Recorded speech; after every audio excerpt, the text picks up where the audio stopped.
La candidature de Serge Espoir Matomba est l'une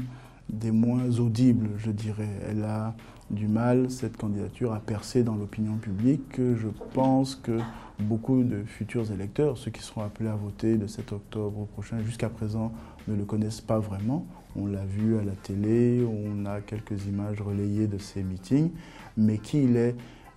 ce qu'il porte comme projet, sa personnalité associée à ses idées, je suppose que dans la rue, peu de Camerounais pourraient nous l'expliquer, en tout cas pourraient montrer qu'ils ont compris le projet de Serge Espoir Matomba et pourraient donc,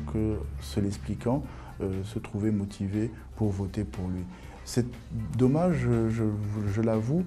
pas seulement parce qu'il faut que les électeurs soient bien avertis et bien informés, mais peut-être aussi parce que cela montre que désormais, en campagne électorale au Cameroun, si l'on ne dispose pas d'un certain nombre de ressources, et notamment si ce que l'on veut faire n'est pas abondamment relayé par les médias, parce qu'on aurait soit des amis dans ces médias, soit une bonne pratique du système médiatique désormais, on peut avoir un projet intéressant, on peut avoir une personnalité engageante, mais ne pas susciter l'adhésion au même titre que quelques autres qui auraient un projet. Je ne sais pas s'il serait plus ou moins intéressant, mais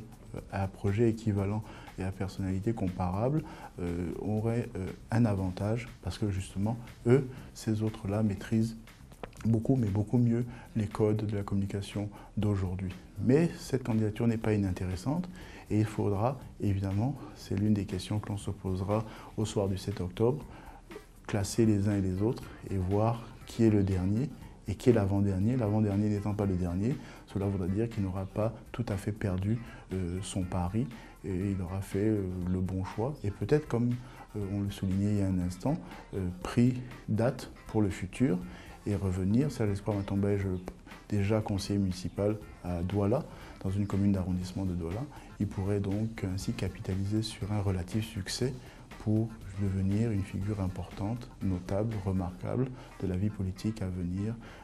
quand, après le 7 octobre, on va repenser les grands équilibres, on va éventuellement réformer un système ou en tout cas demander à quelques anciens de prendre leur retraite pour laisser la place à une nouvelle génération. Anciens, ne voulons pas dire seulement anciens en âge, mais anciens dans la durée affichée au sein du système politico-administratif camerounais depuis 30 ou 40 ans déjà.